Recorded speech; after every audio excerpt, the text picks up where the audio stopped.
Muy buenos días, qué gusto que nos acompañe en una nueva edición de República. Les saluda Carlos Monterrosa, es un agrado que esté conmigo por la mañana.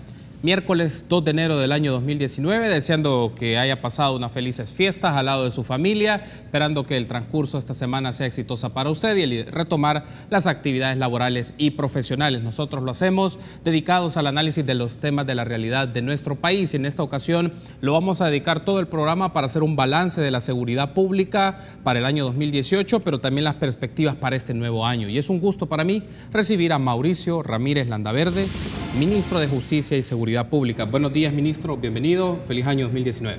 Gracias, igualmente, un feliz año para ustedes y para todos los que nos sintonizan, un feliz 2019, que sus sueños, sus anhelos se cumplan y que este año sea de avances en todo el quehacer de los salvadoreños, particularmente en el área de seguridad. Esperamos tener un año también de avances y logros importantes. Gracias, ministro. Bueno, por tomar la invitación y estar con nosotros temprano por la mañana este día. Vamos a abordar diferentes temas de la seguridad pública en el transcurso del programa. Si le parece, me gustaría que iniciemos con aspectos más de carácter coyuntural, de casos, situaciones que se dieron en los últimos días del año 2018, inicios del 2019, y luego vamos a hablar un poco de la evaluación del Plan El Salvador Seguro. Si le parece, me gustaría que hablemos un poco también de los datos finales que se tienen en materia de homicidios, entre otros aspectos. Si le parece, iniciemos un poco con esto. Por información que se conoció ayer al final de la tarde del 1 de enero, la Policía Nacional Civil ha capturado a un presunto homicida del agente policial Vilma Quesada, que fue asesinada a mediados de diciembre. ¿Es posible ampliar información sobre este caso, ministro? ¿Ya hay un móvil más específico o una motivación más específica?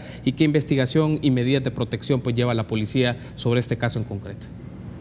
Bueno, el sujeto que se capturó ayer dentro del grupo que fue intervenido por la Policía Nacional Civil en el occidente del país, dentro de ellos habrían presuntos autores de ese caso.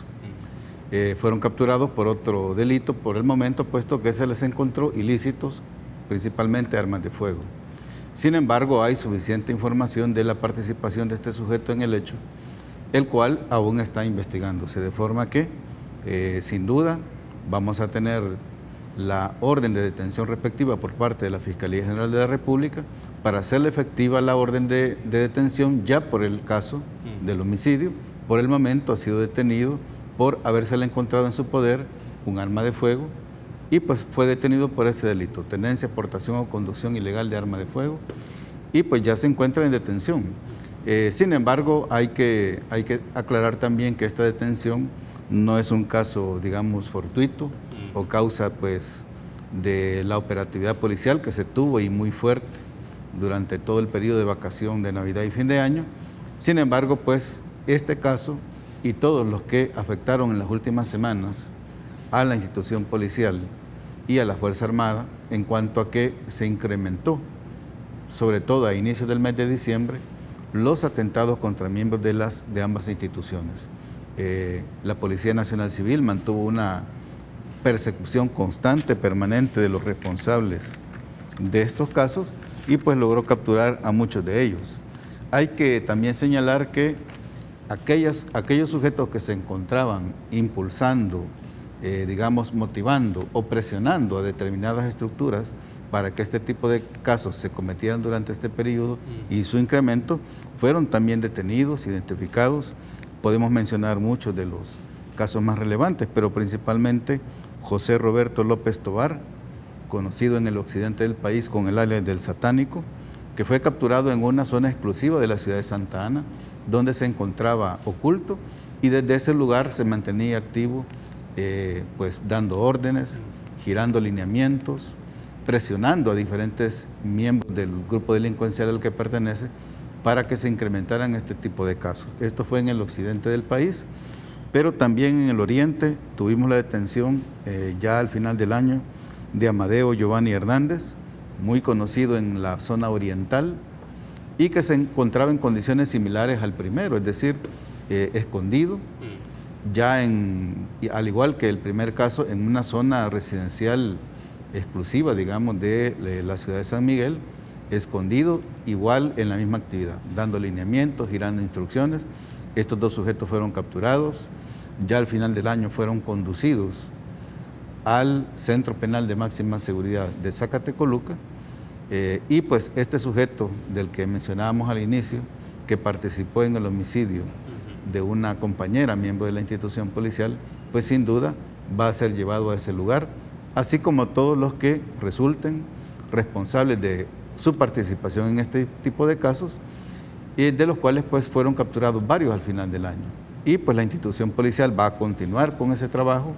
La policía y la fiscalía han demostrado capacidad de investigar estos casos, de esclarecerlos e identificar a los autores, y pues con su captura los vamos a conducir también para que cumplan la medida de detención provisional y posteriormente la condena ya en el régimen de máxima seguridad, tal como la ley lo establece. Hay un aspecto, ya que nos da esta entrada, ministro, y nos plantea un poco este panorama, que marcó un poco que en diciembre, el inicio del mes de diciembre, fuera marcado o que fuera definido por el alza de atentados hacia agentes o operadores de la ley, Policía Nacional Civil, Fuerza Armada.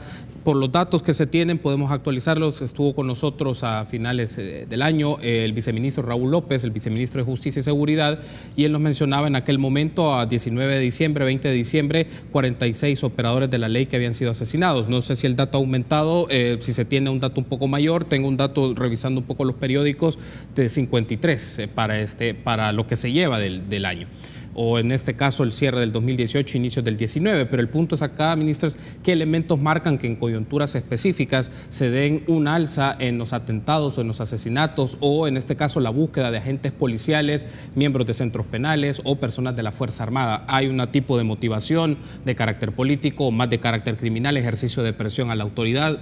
¿Qué elementos dan una respuesta a esto? Bueno, efectivamente existen para el cometimiento de este tipo de casos factores de diferente naturaleza.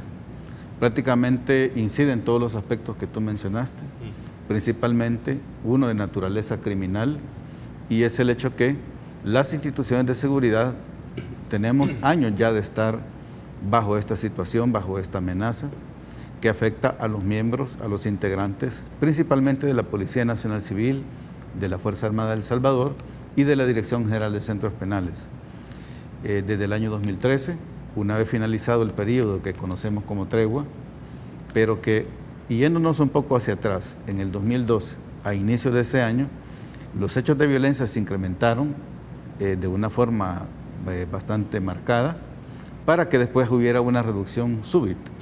Eso, como ya sabemos, fue producto de que se les concedieron algunos beneficios, principalmente penitenciarios, a los miembros de las estructuras de crimen organizado, a las estructuras de maras o pandillas. Un año después, pues se finalizó dicho proceso, y a partir de entonces inicia esta especie de campaña en la cual la criminalidad ha intentado en varios periodos, a través de la violencia, y sobre todo dirigir esta violencia contra los miembros de las instituciones de seguridad, forzar a las instituciones, forzar al gobierno y al Estado mismo a que se busque una solución similar, en apariencia, digamos, fácil, rápida, al tema de la violencia.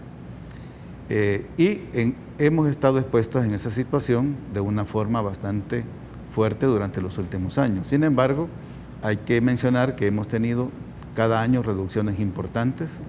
A pesar que tuvimos en los últimos 2 meses del año 2018 una tendencia al incremento, finalizamos con 54 casos lamentablemente, 33 de la Policía Nacional Civil, 17 de la Fuerza Armada, 3 miembros del sistema penitenciario y un alumno de la Academia Nacional de Seguridad Pública.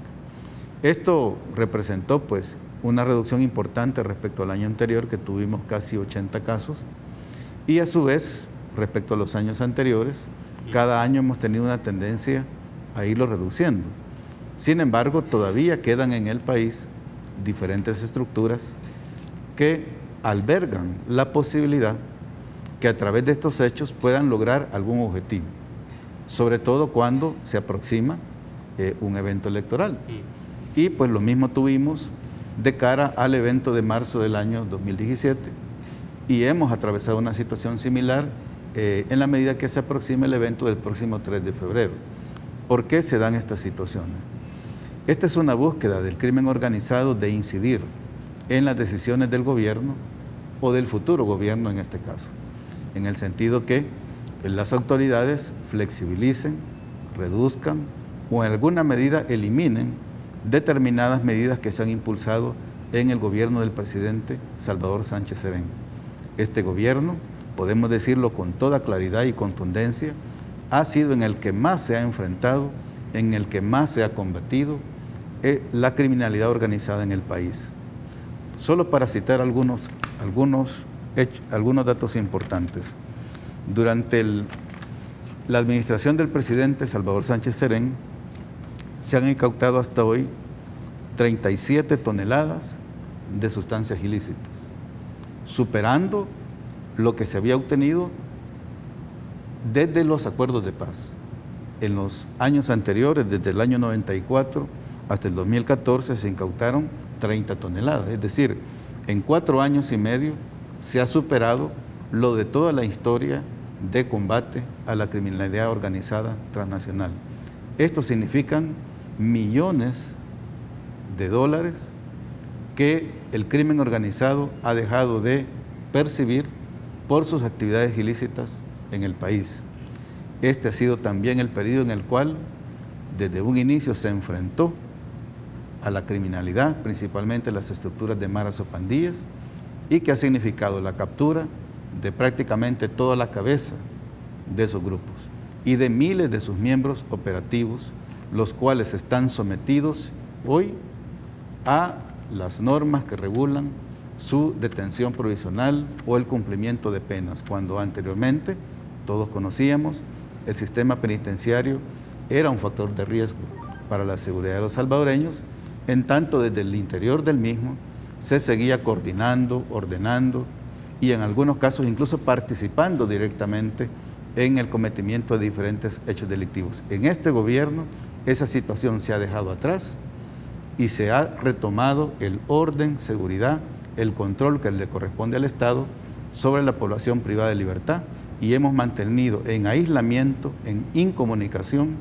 a la criminalidad, sobre todo a la cabeza de la misma, que anteriormente pues gozaba de beneficios que le permitían comunicarse con toda libertad, seguir girando instrucciones sobre el cometimiento de hechos criminales y por lo tanto disfrutar o en alguna medida decidir sobre el destino de los ingresos ilícitos producto de las actividades de estos grupos criminales. También durante esta administración se pasó a adoptar una nueva estrategia que ha conllevado el haber quitado la criminalidad, bienes de todo tipo, negocios, redes de lavado de dinero, lo cual ha constituido un golpe muy fuerte en tanto ha significado una pérdida el que el Estado haya pasado a incautar y administrar de forma directa todo tipo de negocios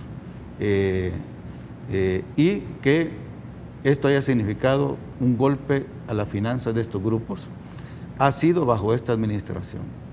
Es decir,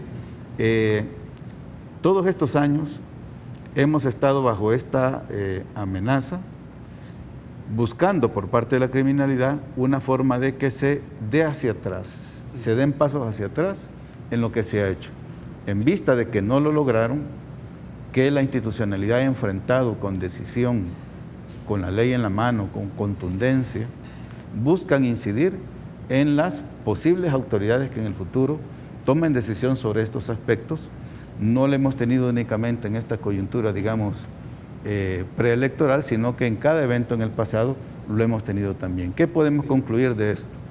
El crimen organizado, a pesar que en la presente administración se le han negado toda posibilidad de que a través de algún entendimiento o alguna búsqueda de diálogo con las autoridades logren algunos beneficios, al habérseles negado tal posibilidad, sin embargo, ellos mantienen o albergan todavía el hecho pues que en el futuro puedan lograrlo a través del ejercicio de la violencia. Ante ello debemos de cerrar filas, unirnos alrededor de esto y persistir en el hecho de darle un rotundo no al crimen organizado, que a través de la violencia no va a lograr esos objetivos, que hay una institucionalidad que ha retomado con decisión, con determinación y con mucho sacrificio para los miembros de las instituciones de seguridad el negar al crimen organizado toda posibilidad que a través del ejercicio de la violencia logren determinados objetivos y por el contrario, enfrentar con la ley en la mano, con respeto a los derechos humanos por supuesto, pero con toda la fuerza que la ley le da a las instituciones, con toda la fortaleza que la institucionalidad del país ha logrado durante estos años. Debo de hacer una pausa, ministro, pero me gustaría que ampliemos justo este último tema que usted ha mencionado, si la Policía Nacional Civil, Ministerio de Justicia lleva investigaciones sobre este caso y la búsqueda de acercamiento, como usted ha mencionado, han tratado de diferentes métodos o vías de hacerlo para autoridades o funcionarios o personas que están aspirando a los cargos de elección popular. Me gustaría saber si hay investigaciones sobre esto, así como otros aspectos de carácter coyuntural. Volvemos en minutos.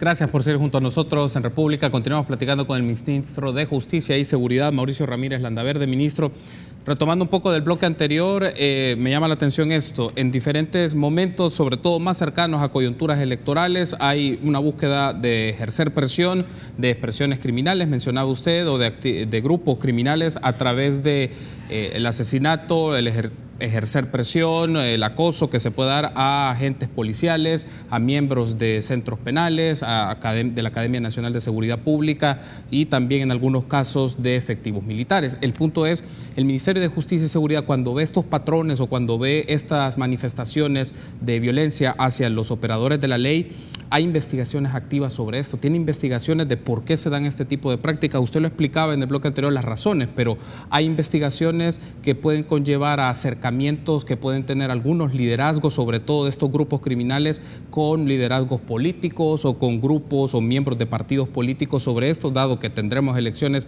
dentro de unos días. Entonces el punto es este, ¿hay investigaciones activas? ¿Qué tipo de investigaciones tiene el Ministerio de Justicia y Seguridad de búsqueda de acercamientos, de liderazgos, de estructuras criminales con expresiones de partidos políticos sobre esto para tratar de tener un acercamiento y buscar privilegios, concesiones o algún espacio denominado como tregua de llegar estos al poder, por ejemplo? Bueno, como ya expresamos anteriormente, esta es una búsqueda por parte de la criminalidad de nuevamente, a través del uso de la violencia, obtener determinados objetivos, los cuales principalmente en la actualidad son de carácter penitenciario. Los principales objetivos de estos grupos es que a través de este tipo de acciones las autoridades den marcha atrás a la reforma penitenciaria, principalmente en lo que respecta al control y seguridad. El hecho que hoy, de acuerdo a la legislación actual, existan centros de seguridad y centros de máxima seguridad donde están debidamente controlados. Incluso en el régimen de máxima seguridad que establece un aislamiento total, la prohibición de todo tipo de visitas. Estas son el tipo de medidas que estos grupos están buscando a través del uso de la violencia, que el Estado dé marcha atrás. Y en vista que posiblemente hayan nuevas autoridades en el futuro, independientemente del partido político que gane la siguiente elección, buscar a través de este medio incidir en las decisiones que estas autoridades puedan tener respecto a estos temas. Y no solamente a través del uso de la violencia, sino a través de diferentes tipos de campañas, por ejemplo, que van a buscar exponer esta situación como de grave afectación a los derechos de estos sujetos, exponerse como víctimas de la acción represiva del Estado y pues tratar de, a través de la denuncia, de la movilización social, incidir también en cuanto al mismo tema, a la misma situación. Sobre ello, pues, no debemos olvidar que ya han habido casos en el pasado, que hay ya diferentes personas, incluyendo funcionarios públicos, condenados o procesados en la actualidad por haber participado en este tipo, digamos, de entendimientos, de diálogos o de negociación con la criminalidad, y que al final, a cambio de apoyo o en alguna medida participación en los eventos electorales, pues dar determinadas concesiones, pero de las cuales pues constituían actos ilícitos. Tenemos el caso de la Alcaldía Municipal de Apopa, hay también otras municipalidades como Usulután, Concepción Batres, lo cual pues nos da ya una pauta de que efectivamente hemos estado ante esta situación, que hemos estado, digamos, bajo la misma amenaza de que a través de este tipo de eventos la criminalidad busque infiltrarse en determinadas instituciones, como en este caso municipalidades, gobiernos locales, y pues con ello tener cierta incidencia, influencia en las decisiones que le corresponden al Estado a través de sus diferentes instituciones, y que a pesar que haya una autoridad formal, como en este caso alcaldes, pudiéndose tratar también de otro tipo de autoridades, pero que en realidad todas las decisiones de la autoridad pública, realmente detrás de las mismas esté el interés de la criminalidad por imponer su voluntad. Y en este momento, ministro, hay investigaciones activas, sobre todo pensando para las elecciones presidenciales de febrero de este año. Hay investigaciones activas de seguimiento de algunos de estos liderazgos de pandillas o de grupos criminales con algunos agentes de partidos políticos. ¿Tienen activas ustedes investigaciones y llevan monitoreo? Si nos puede actualizar un poco sobre eso. Bueno, debemos estar alertas. Todos estos casos que ya mencionamos, y que los mencionamos porque están ya algunos incluso judicializados, están judicializados, algunos con condenas, otros en la fase de instrucción, pero lo cual pues nos da suficientes indicios de que efectivamente la criminalidad ha estado en ese intento en el pasado de, a través del ejercicio de la violencia, incidir en las decisiones que le corresponden a instituciones del Estado, como las municipalidades o pudiendo ser el caso de otras. Es decir, todo esto nos da indicios, por lo cual debemos de estar alertas y cerrar filas todos, de que no permitamos que la criminalidad, a través de campañas violentas como las que hemos atravesado, busque incidir en las decisiones que le corresponden a la autoridad pública, a las instituciones del Estado, o que lleguen a tener determinado nivel de influencia sobre estas. Todos estos casos que han ocurrido pues nos llaman a estar alertas, a estar todos atentos, y que independientemente de las diferencias que en algunos temas de país podamos tener, pero que esto sí nos debe de unir, porque la amenaza, si en el futuro se le llega a dar que por buscar una salida, digamos, más corta al tema de la violencia, que ha costado mucho sacrificio el enfrentarlo durante estos años, y que tenemos ya una tendencia positiva a la reducción, que nos indica que si somos persistentes, si nos mantenemos en cuanto a una sola visión de cómo debemos enfrentar el tema de la criminalidad, y que eso conlleve negar toda posibilidad que el crimen organizado influya en las decisiones que le corresponden al país, al Estado, podemos llegar a tener cada año, mayores niveles de seguridad en el país, y que evitemos que en el futuro pues se dé marcha atrás sobre esta búsqueda de niveles de seguridad, pero con el mantenimiento de la institucionalidad, y preservar la institucionalidad y que se imponga digamos, la legalidad en el país. Me resta 1 minuto y medio antes de irnos a la pausa, ministro, y cambiamos en el siguiente bloque a otros temas, pero lo planteaba por el lado de investigaciones activas de acercamientos de liderazgos a grupos, por ejemplo, de grupos criminales a expresiones partidarias, pero lo llevo al otro extremo también. La garantía del ejercicio de votar en zonas de influencias de pandillas, o que las pandillas puedan ejercer presión en comunidades o grupos específicos para ejercer el voto por X, Y, Z partido. También es el otro punto. ¿Cómo se logra investigar y en este caso garantizar un ejercicio libre del voto y no estar coaccionado, o que la gente pueda ser amenazada para ejercerlo porque los liderazgos han buscado acercarse y negociar con otras expresiones partidarias? Bueno, ya lo tuvimos en la pasada elección de marzo del año 2018, en la cual había mucha información y mucho debate también en este tipo de espacios al respecto. Pero al final, pues, no se tuvo esa situación.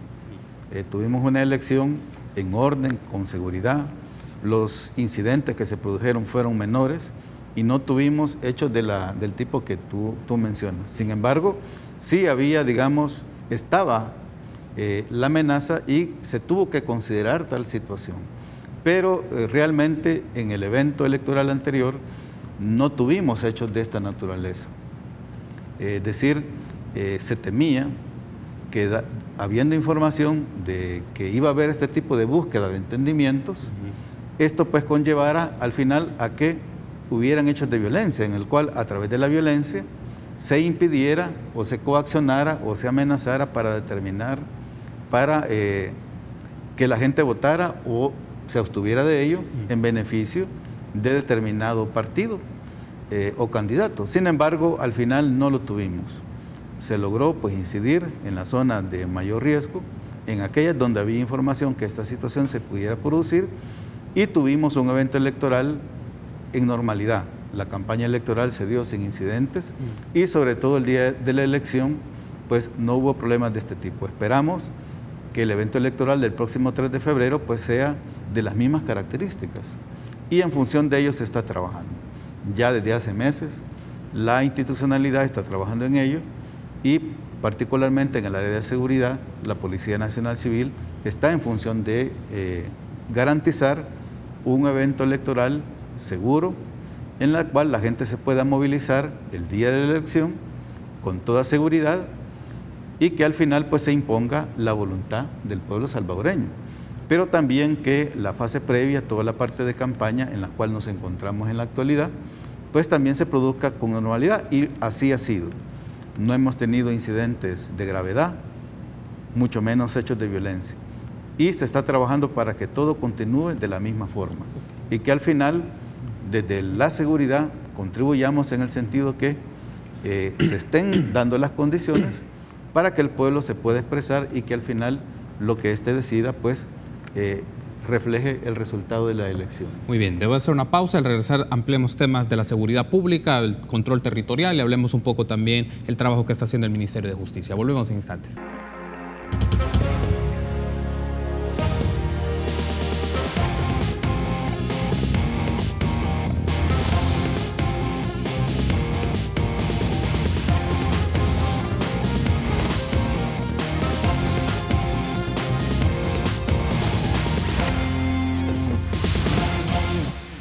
Seguimos platicando el balance de la seguridad pública y las perspectivas para el nuevo año con el ministro de Justicia y Seguridad Pública, Mauricio Ramírez Landaverde.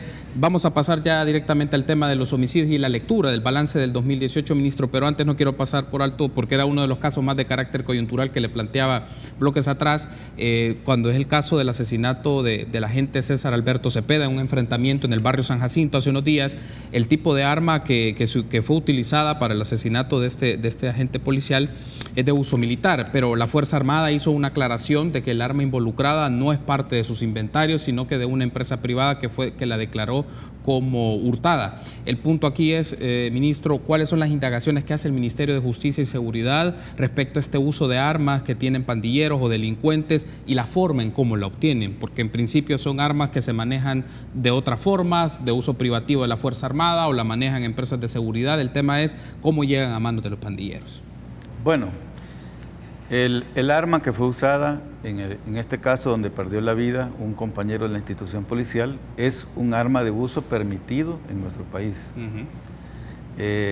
Lamentablemente, diferentes reformas a la Ley de Control y Regulación de Armas de Fuego han dado como resultado que en algunos aspectos esta ley sea demasiado permisiva o demasiado flexible.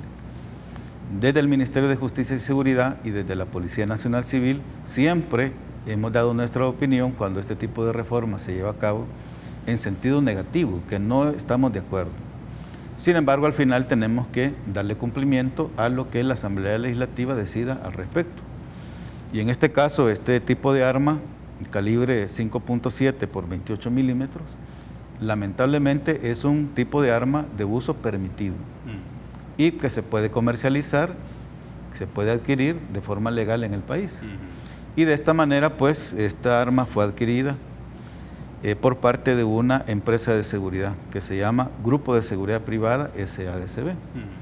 Y uno de sus representantes la portaba siéndole hurtada en abril del año 2018, lo cual, pues, en su oportunidad se presentó la denuncia respectiva y fue investigada por las autoridades. Sin embargo, lamentablemente esta arma, tras ser hurtada, pasó a engrosar el mercado ilícito interno de venta de armas de fuego, y pues de esa manera llegó a manos de este grupo de criminales, al igual que muchas otras armas que estos sujetos portan.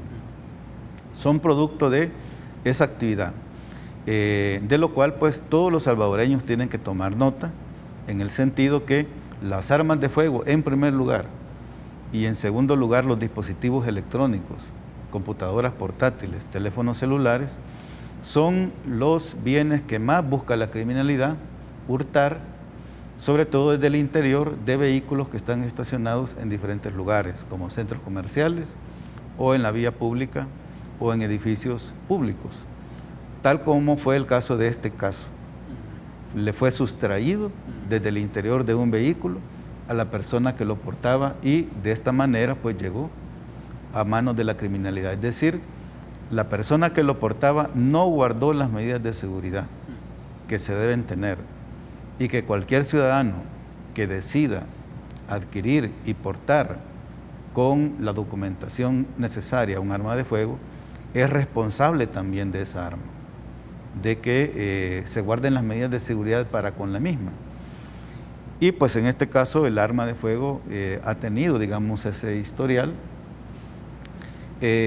y pues nos indica que tenemos que todavía tomar muchas medidas para controlar el mercado ilícito interno, pero que estamos expuestos ante esa situación.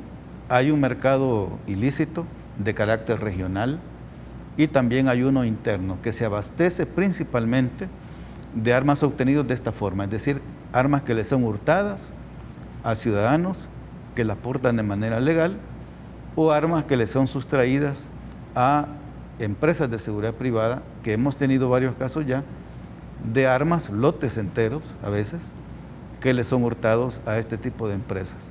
De forma que esto debe llevar pues, a una evaluación más exhaustiva de la legislación. Insisto que bajo nuestro punto de vista la ley en muchos aspectos es demasiado permisiva, que no se debe de fomentar el uso de un arma de fuego. No es cierto que las armas provean seguridad o que a más armas habrán mayores niveles de seguridad. Nosotros consideramos todo lo contrario, y la muestra es que todos los planes orientados a restringir, a limitar la circulación de armas de fuego tienen como efecto una reducción de los hechos de violencia.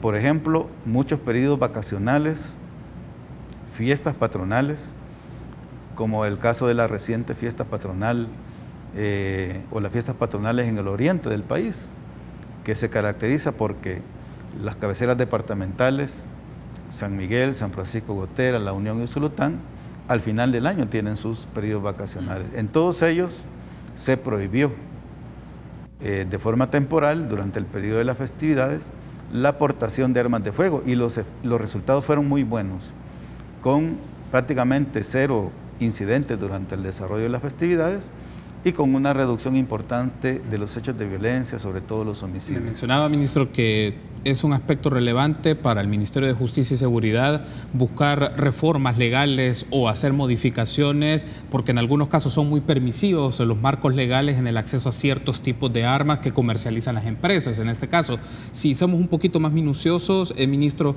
¿qué elementos considera usted que deben ser reformados totalmente y qué ley en concreto o qué leyes en concreto deben de ser modificadas respecto a esto? Porque facilita el acceso a armas, las personas tienen armas de un grueso calibre que en principio no debe de ser de uso de las personas. Si lo llevamos al caso más detallado, más hipotético, es que no quisiéramos que los ciudadanos tengan armas, ¿no? Pero bueno, hay personas que las adquieren, pero el punto es qué marcos legales se deben de modificar o bajo qué sentido se debe de hacer para disminuir el acceso de armas de grueso calibre para los ciudadanos y sobre todo monitorear más a las empresas de seguridad para que se eviten este tipo de situaciones, como usted mencionaba, grupos importantes de armas que podrían ser sustraídos con usos ya de carácter criminal o delincuencial. Deben endurecerse los requisitos para obtener la licencia de uso de arma de fuego. tienen que haber exámenes más rigurosos, más exhaustivos, sobre todo referente a los antecedentes de las personas que pretenden obtener una licencia de uso de arma de fuego. También tienen que restringirse los tipos y sobre todo los calibres de las armas de fuego que son de uso permitido por los salvadoreños. Actualmente la legislación prácticamente no pone mayor restricción a este tipo de situaciones, salvo que sean armas no automáticas. Sin embargo, salvo de que las armas no sean automáticas, cualquier calibre es de uso permitido en cuanto a armas pequeñas y ligeras, lo cual pues creemos son las situaciones que se deben delimitar. Debe haber una evaluación más exhaustiva. Históricamente el Ministerio de Justicia y Seguridad y la Policía Nacional Civil han hecho propuestas y han sentado posición en los momentos en que la ley ha sido reformada. Y el resultado de todas estas reformas, insisto, ha sido pues una ley, bajo nuestro punto de vista, demasiado flexible, demasiado permisiva. Debe revisarse. Y nosotros vamos a hacer las propuestas del caso para evitar en el futuro este tipo de situaciones. Cerrando con este tema, ministro, es el tema de monitoreo de las empresas de seguridad, porque también una de las preocupaciones es, estas empresas, digamos, comercializan este tipo de armas, pero el punto es, también se puede tener la sospecha de que algunas de estas empresas o personas vinculadas a estas empresas, por otra parte, también utilizan los mecanismos que disponen para darle accesibilidad de las armas a grupos criminales o delincuenciales. Hay investigaciones sobre esto, hay indagaciones que tiene el Ministerio de Justicia y Seguridad sobre este tipo de empresas, la manera en la cual comercializan, pero también por otro lado pueden ser parte de esta dinámica de un mercado ilegal o de un mercado irregular de acceso a armas. Bueno, hay empresas que no han sido únicamente sancionadas, hay algunas que han sido clausuradas y algunas pues que están en investigación. Y pues habiendo casos también de personas que han sido ya condenadas por haberse comprobado la participación en hechos como la comercialización de armas de guerra, armas no permitidas, armas adquiridas de forma ilícita. En primer lugar, hay diferentes investigaciones y casos ya procesados y algunos de ellos ya con su respectiva condena.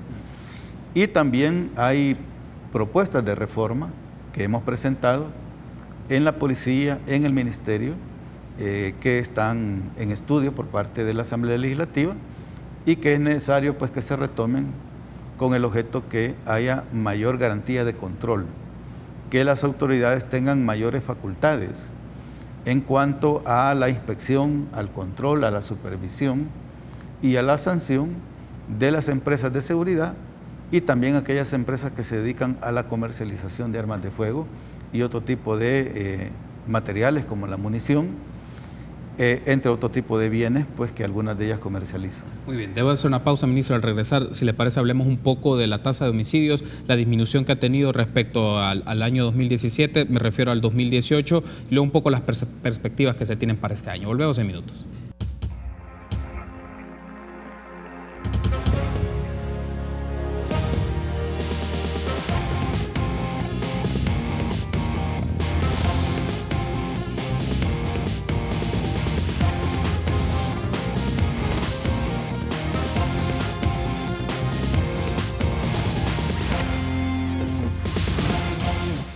Seguimos platicando un poco de la seguridad pública en nuestro país con el ministro de Seguridad, de Justicia y Seguridad Pública, Mauricio Ramírez Landaverde. Hablemos un poco, ministro, si le parece, en este bloque, los datos que ha presentado la Policía Nacional Civil para el año 2018 es un registro de 3.340 homicidios. Hay una reducción en 662 homicidios respecto al año 2017. Si queremos precisar un poco la lectura de carácter geográfico, ministro, sobre esto, de estos 3.340 homicidios, ¿cuáles constituyen las zonas o puntos críticos de asesinatos en el país? Es decir, si en la lectura más de un mapa, territorialmente, ¿dónde se ven los puntos o los focos de mayor índices de homicidios en el transcurso del año en función del dato que ya ha presentado la Policía Nacional Civil? Bueno, los lugares, los sectores más afectados por el tema de la violencia, sobre todo los homicidios, son principalmente las concentraciones urbanas más importantes del país, las ciudades más importantes, la ciudad capital, y las ciudades de San Miguel, Santa Ana, algunos lugares de la zona rural. Sin embargo, hay que mencionar que este año 2018, que recién finaliza, ha representado avances en diferentes aspectos. En primer lugar, la cantidad de sectores de municipios del país más afectados por esta problemática se redujo en relación a la que hemos tenido en los años anteriores. Por ejemplo, en los municipios del país en los cuales hubo menos de 10 homicidios en todo el año, aumentó a 81 municipios, a 181 municipios, 181 municipios del país en los cuales hubo menos de 10 homicidios. Es decir, esto representa el 70% del territorio nacional. En el 70% del territorio nacional, entonces, la incidencia delincuencial la podemos considerar durante el 2018, que en cuanto al tema de homicidios fue a la baja. En general, los municipios donde históricamente se ha concentrado más el tema de la violencia y de los homicidios, siguieron un comportamiento positivo. Recordemos que fue a inicios del 2016 que inició la implementación del nuevo plan El Salvador Seguro. Fue en enero del 2016 donde podemos decir inicia la implementación de esta nueva estrategia, que conlleva pues a tener una intervención más integral, interinstitucional y con un enfoque territorial muy fuerte. El plan El Salvador Seguro, que está a cargo no exclusivamente del gobierno, sino con una amplia participación, en la cual las municipalidades han tenido un rol fundamental, los gobiernos locales. Y el plan El Salvador Seguro se ha basado en la ejecución de planes locales, de planes municipales. A pesar que ya a mediados del 2015 se lanzó el plan en el municipio de Ciudad Delgado como un plan piloto, y que a partir de entonces los primeros 10 municipios de dicho plan entraron a una etapa de planificación. Ya al final del 2015 teníamos ya los primeros 10 planes municipales y la implementación inició el 2016. El 2016 se inicia la implementación de este plan. También ese año, en abril, inicia la implementación de las medidas extraordinarias, y todos estos esfuerzos, todas estas acciones pues conllevaron a partir de ese año a que tuviésemos reducciones cada año, que han llevado al 2018 a que cerremos con indicadores muy importantes. Por ejemplo, si comparamos los resultados del 2018 con los del año base, que es el 2015, puesto que el 2016 fue que iniciamos ya, digamos, de una forma completa el desarrollo del plan, el 2015 teníamos una tasa de 103 homicidios por cada 100.000 habitantes. Finalizamos el 2018 con una tasa de 51. El 2015 tuvimos 6.657 homicidios. Finalizamos el 2018 con 3.340, como ya mencionamos. Y el promedio diario de homicidios del 2015 finalizó en 18 y lo hemos terminado en 9.15. ¿Qué quiere esto decir? Todos los indicadores de violencia se han reducido a la mitad. Prácticamente todos estos indicadores son la mitad con los que iniciamos el 2015, y cada año hemos tenido reducciones de forma graduales. En el tema de la tasa, iniciamos con una de 103 homicidios por cada 100.000 habitantes. El siguiente año se redujo a 81, que fue el 2016. El siguiente año se redujo a 60, 2017, y el 2018 finalizó con 51. Podemos decir entonces que estamos ya en una tendencia en la cual en los 3 años de forma consecutiva hemos ido obteniendo reducciones de forma gradual y progresiva. En los lugares que presentan todavía la mayor incidencia, que como ya dijimos son las ciudades más importantes, los lugares de la zona urbana de mayor concentración de actividad productiva, poblacional. Bueno, el primer año, el 2016, municipios como Soyapango, Ciudad Delgado, Mexicanos, Santa Ana, Sonsonate, Colón, Zacatecoluca, Jiquilisco, que fueron los primeros 10 municipios en entrar en el Plan El Salvador Seguro, hubo reducciones importantísimas. Zacatecoluca, por ejemplo, redujo ese año el 60% del homicidio. El municipio de Colón redujo el 50%. Ciudad Delgado redujo el 43%, siendo territorios que en el pasado habían sido prácticamente muy violentos, con muchos homicidios, con muchos hechos de violencia, con mucho temor e inseguridad. Y se han mantenido y han continuado bajando. Por ejemplo, algunos de estos municipios, para citar algunos de los que tuvieron, digamos, resultados importantes. Soyapango, el 2018 redujo respecto al año anterior el 45%. San Miguel redujo el 31%. Santa Ana redujo el 36%. Es decir, son municipios que en el primer año del Plan El Salvador Seguro, el 2016, tuvieron una reducción fuerte, marcada, y han seguido bajando. Y este año que recién finalizó, el 2018, continuaron en la misma dirección. Es decir, son municipios, ciudades, donde aún hay factores de riesgo muy importantes que atender, pero que se ha avanzado. Desde el inicio de la implementación de esta nueva estrategia, hemos tenido resultados de forma gradual, de forma progresiva a la baja. Y este año 2018, pues las proyecciones se cumplieron de que estimábamos nosotros finalizar más o menos con esos mismos indicadores, aproximadamente 3.300 homicidios y con una tasa de 50 o un poco más, que al final provocó lo que ya dijimos. Este año 2018 cerramos con los indicadores a la mitad con los que se inició y haber cumplido una proyección muy importante, que era un reto que las instituciones de seguridad tenían de finalizar con un promedio diario de homicidios en un dígito,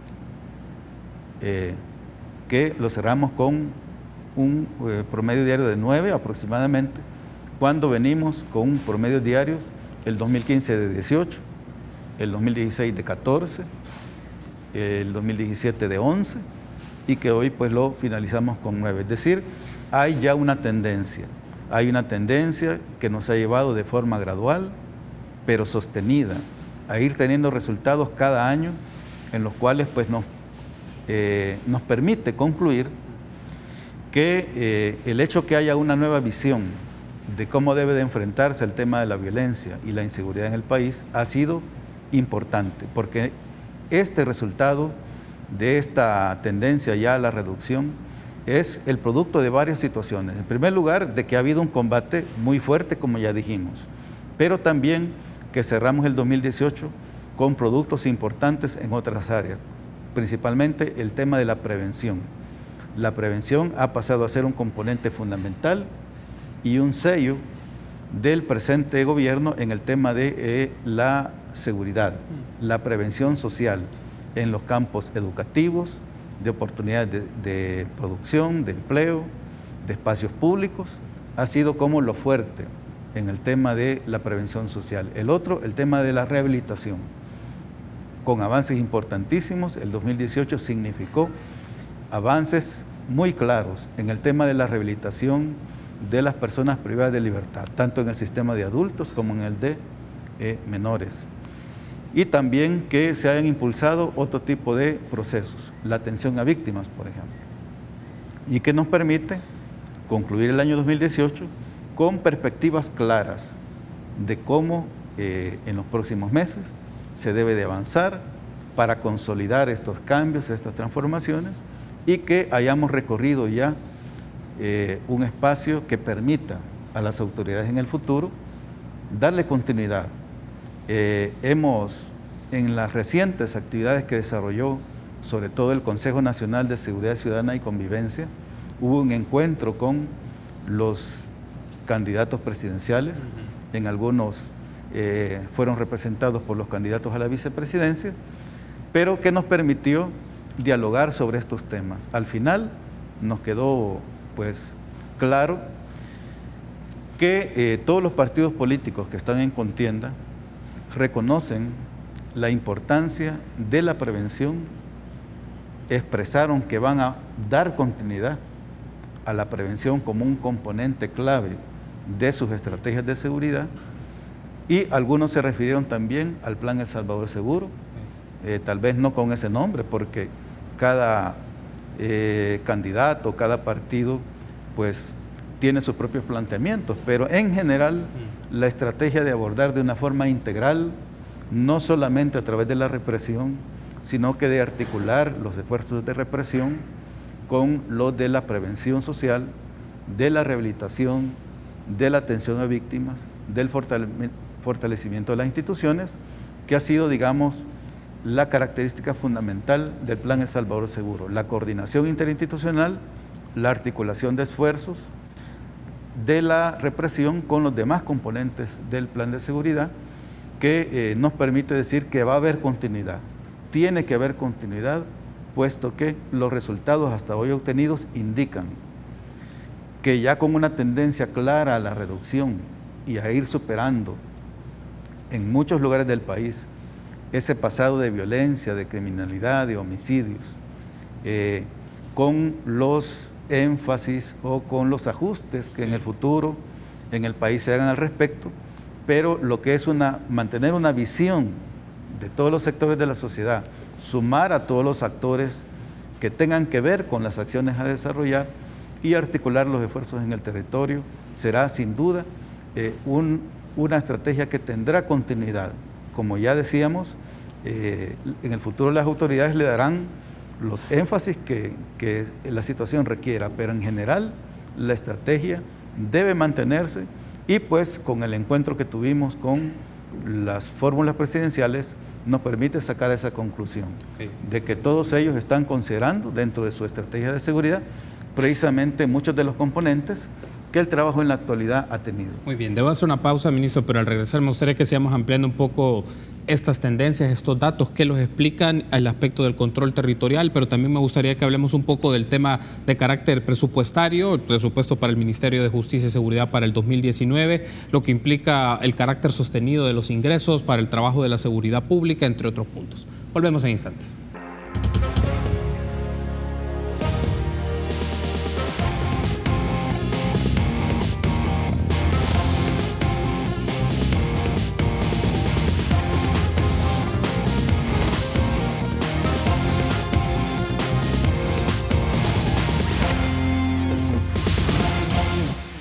Gracias por seguir junto a nosotros en República, ministro. Bueno, en el bloque anterior usted nos hace una descripción bastante amplia un poco de los resultados obtenidos en el transcurso del 2018, sobre todo porque se tiene una línea base desde el 2015 con la implementación del Plan El Salvador Seguro, y que esto se ha manifestado en la reducción de la tasa de homicidios por 100.000 habitantes, pero también de la cantidad de homicidios que se dan en el año.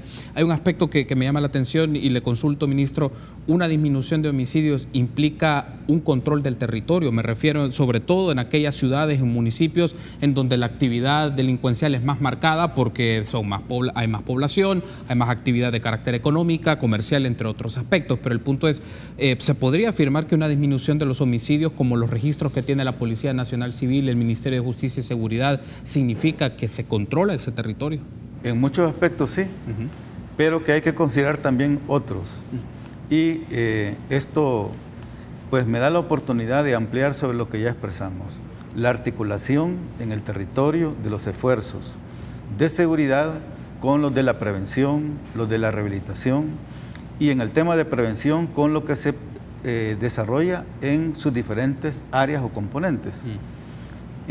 Y vuelvo a citar el caso de los municipios priorizados por el Plan El Salvador Seguro en su primera fase, que fueron 10, que considero son los ejemplos más importantes a este aspecto. Ese año, 2016, tuvimos resultados importantes en estos 10 municipios y en todo el país, pero quisiera resaltar el caso de 2 de ellos. ¿Por qué? Porque fueron 2 municipios muy afectados y que presentaban tasas muy elevadas de homicidios, y que eso pues también tenía repercusiones en otros aspectos de la vida de estos municipios, sobre todo el desarrollo del comercio, de las actividades productivas, con mucho temor y mucha inseguridad por parte de los ciudadanos de cada uno de ellos. y estoy hablando de Zacatecoluca y el municipio de Colón. ¿Por qué cito estos dos municipios? Porque tuvieron las tasas de reducción más importantes esos años. Zacatecoluca redujo el 2016 respecto al año anterior el 60% del homicidio, como ya dijimos, y Colón redujo el 50%. Fueron los mejores resultados, sin dejar de mencionar otros como los que ya dijimos, Ciudad Delgado, Soyapango, con reducciones del 40% o más. Sin embargo, en los casos de Colón y Zacatecoluca, las tasas de reducción fueron las mejores. Y que el resultado de ello no solamente ha sido haber mantenido planes de seguridad municipales con un trabajo muy fuerte por parte de la Policía Nacional Civil, con apoyo de la Fuerza Armada, el rol que la Fiscalía General de la República desarrolló con la Dirección de Investigaciones que conllevó a la captura de estructuras criminales que afectaban la seguridad de esos municipios, pero a la vez la inversión en todo el tema preventivo, en la generación de espacios públicos de calidad, canchas de fútbol, canchas de básquetbol, polideportivos, casas comunales, parques, plazas. Al final del año 2017, más bien durante el 2018, el Consejo Nacional de Seguridad Ciudadana y Convivencia publicó su primer informe de monitoreo y evaluación del Plan El Salvador Seguro. Y había una consulta en este respecto, los espacios públicos. La gente consultada de estos municipios y de todos los municipios priorizados por el plan expresó los espacios públicos intervenidos y rehabilitados con el Plan El Salvador Seguro eran usados por el 82% de los ciudadanos de esos municipios. Y a la pregunta es de cómo se sienten esos espacios. Muy seguro, seguro, algo seguro o inseguro. El 84% manifestó sentirse muy seguro en esos espacios. Y son espacios que podemos ver ya en la actualidad. Los ciudadanos de esos municipios pues pueden ser testigos de ello. El uso de los mismos, en algunos casos hasta altas horas de la noche, llenos de niños, de adolescentes, de familias enteras, usándolos, conviviéndolos con total seguridad, en espacios públicos de calidad, que fueron intervenidos y rehabilitados con criterios de seguridad situacional, es decir, con protección, iluminados, con seguridad, y que le han dado vida a esos municipios. Espacios públicos de calidad, más seguridad, más convivencia, más paz. Pero que eso haya también conllevado otro tipo de acciones, por ejemplo, lo realizado en el tema de la educación. Son decenas de miles de jóvenes, sobre todo de zonas de riesgo, reinsertados al sistema educativo a través de las diferentes estrategias del Ministerio de Educación, sobre todo los planes de flexibles, educación flexible, de forma que se den las condiciones para que las personas que abandonaron los estudios por determinada razón, pues regresen y logren obtener pues un diploma y que ellos les presenten mayores oportunidades de empleo y de tener mejores ingresos. Le hacía la consulta, ministro, por el tema de carácter de control territorial, porque si bien una manifestación de esto es no solo que disminuyen los homicidios, pero cómo quedan, por ejemplo, que el control del territorio por el Estado es evidente y que las pandillas, los grupos dominantes o criminales de las zonas, por ejemplo, no realizan ya actividades como la venta de drogas o el narcomenudeo o la comercialización de armas o las extorsiones. Es decir, cómo esos otros indicadores también permiten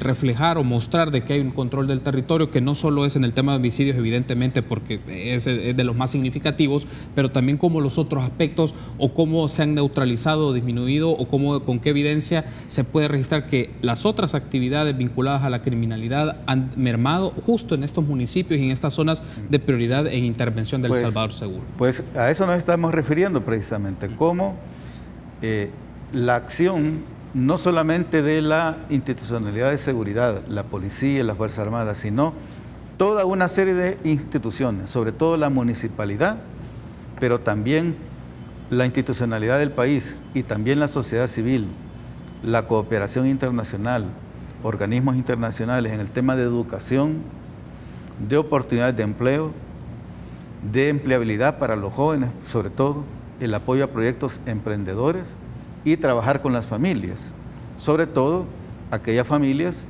en zonas de riesgo. Entre otros indicadores podemos decir, este año 2018 ha sido clara la reducción de la participación de jóvenes en organizaciones criminales y también en hechos de violencia en general. El año 2018 lo cerramos con la participación reducida de jóvenes, adolescentes, en hechos delictivos en general. Ya citamos el primer informe de monitoreo y evaluación del Plan El Salvador Seguro que se publicó a mediados del presente año, en el mes de septiembre, del presente año. Puede ser consultado por todos los ciudadanos. Y en el mismo ya se establecía una tendencia en esta situación. La cantidad de jóvenes que los tribunales de menores o de ejecución de medidas al menor impuso medidas de internamiento o de otro tipo a lo largo de los últimos 3 años. Ha venido a la reducción. La cantidad de adolescentes y jóvenes que han sido procesados en diferentes casos por la Fiscalía General de la República ha tenido también una tendencia marcada a la reducción en estos últimos 3 años. El 2018, la Policía Nacional Civil presentó una reducción del 33% en la privación de libertad de adolescentes o jóvenes por su participación en diferentes tipos de delitos. Ese es un dato por una parte. Por otra parte, ya no solo hablando de los jóvenes o adolescentes que se involucran en diferentes hechos de violencia, veamos los que son víctimas de los mismos, sobre todo en el caso del homicidio. El año 2018 cerró con una reducción del 25% de adolescentes y jóvenes víctimas de homicidio. Es decir, por un lado tenemos una reducción gradual y sostenida de los jóvenes participando de hechos de violencia y criminalidad. Y por otro lado tenemos también una reducción gradual de los jóvenes que son víctimas de ese tipo de hechos. Si esto lo relacionamos con otro tipo de indicadores, como por ejemplo la cantidad de adolescentes, jóvenes que son atendidos por los diferentes planes, por el Plan El Salvador Seguro y sus diferentes acciones. Podemos decir que con el trabajo que se desarrolla en el tema preventivo, en espacios públicos, con escuelas de fútbol, de arte, de cultura, con la reinserción al sistema educativo, con las mejoras que en el sistema educativo se han desarrollado.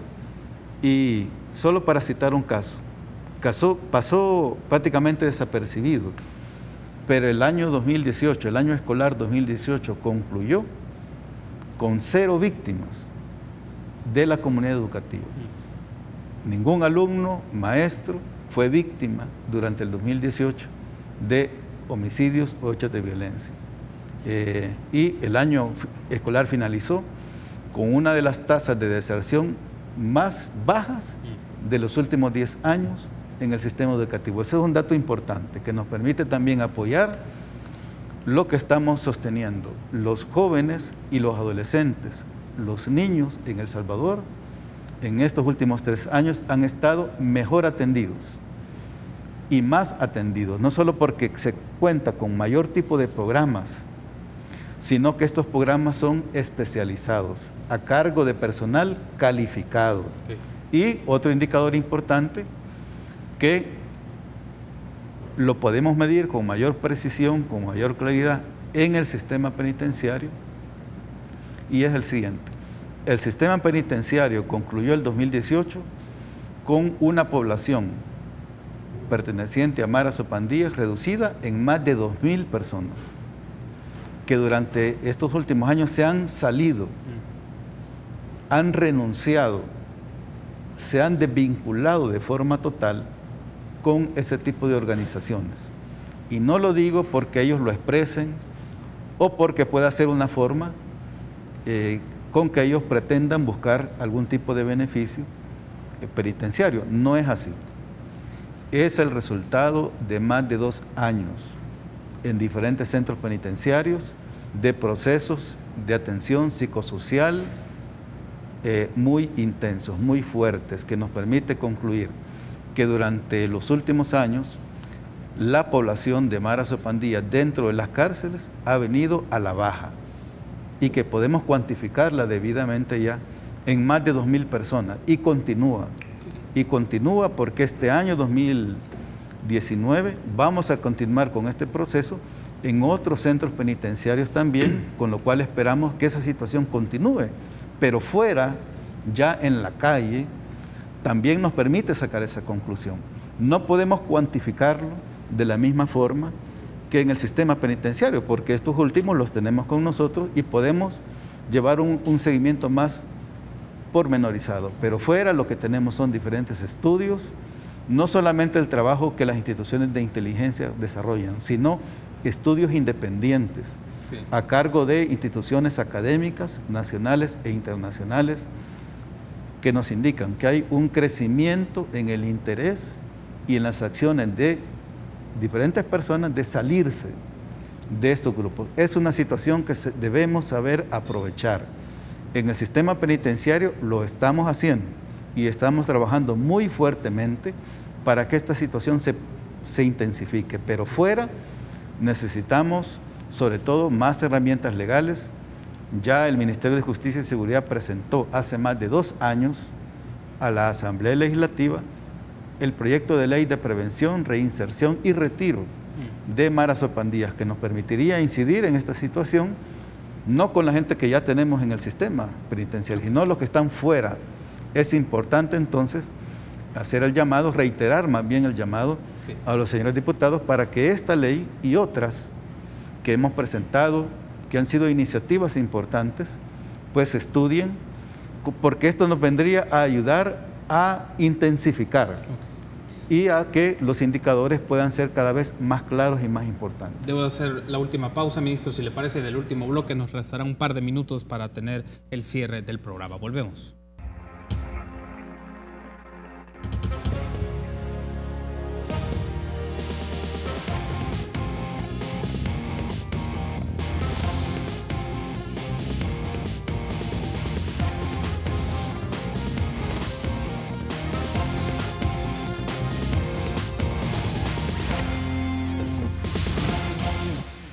Estamos por finalizar República. Ministro, nos restan básicamente un par de minutos, pero quiero aprovechar esos 2 minutos que nos quedan por lo siguiente, por expectativas del año. Estoy seguro que en el transcurso del 2019, en el primer semestre, nos volveremos a encontrar para seguir hablando de las políticas públicas en materia de seguridad, la evaluación que se hacen de los programas, pero se tienen pendientes en la Asamblea Legislativa la aprobación del proyecto de ley de reinserción, que es uno de los que usted mencionaba, pero esto lo hablábamos fuera del aire, se complementa con otra discusión que se tiene en la misma Comisión de Seguridad, que es la base de datos de grupos de pandillas. El punto es cómo se logra complementariedad entre estos 2 proyectos, pero también que la base de datos no se constituya como en un insumo en el cual sea una lista de fichaje y de cotejo de muchas personas que no pueden estar necesariamente involucrados ni vinculados, pueden ser familiares, pero no inmersos en las actividades delincuenciales. Entonces, ¿cómo se garantiza, 1, la aprobación del proyecto de ley de reinserción y 2, también una base de datos depurada, precisada y con información fidedigna?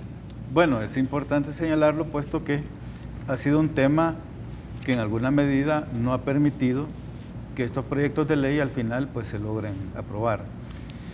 Sin embargo, ya hemos expuesto nosotros a los señores diputados y también a diferentes instituciones que el registro actual que lleva la Policía Nacional Civil, el sistema de justicia es el principal testigo de la calidad de la información que en el mismo se encuentra.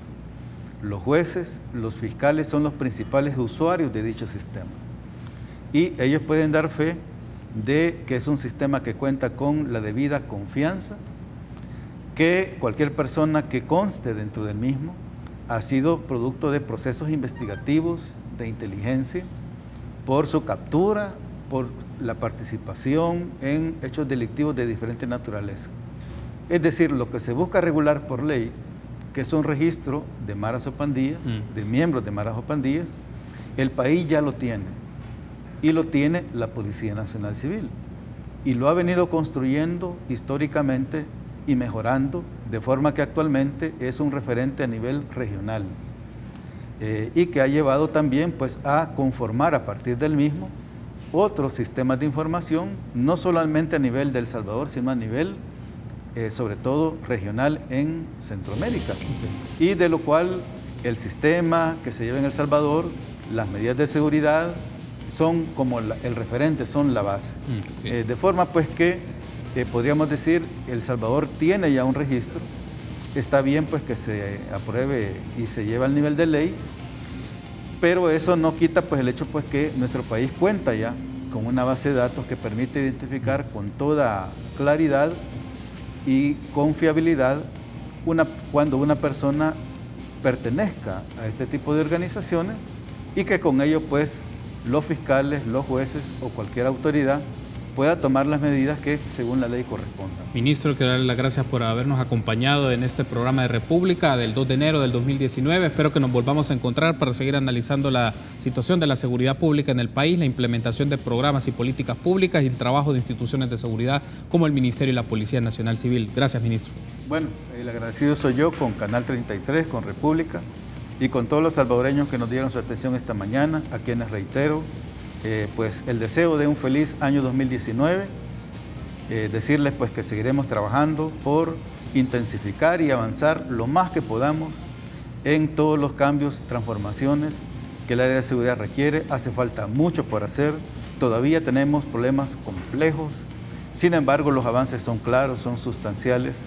Vamos a seguir trabajando de forma que estos cambios sean una realidad en El Salvador y que se pueda dar continuidad a los mismos para una garantía de tener seguridad con legalidad, con transparencia y con respeto a los derechos humanos. Perfecto, ministro. Gracias por habernos acompañado y a ustedes, amigos, también ha sido un gusto. Nos encontramos mañana, 6:30 República.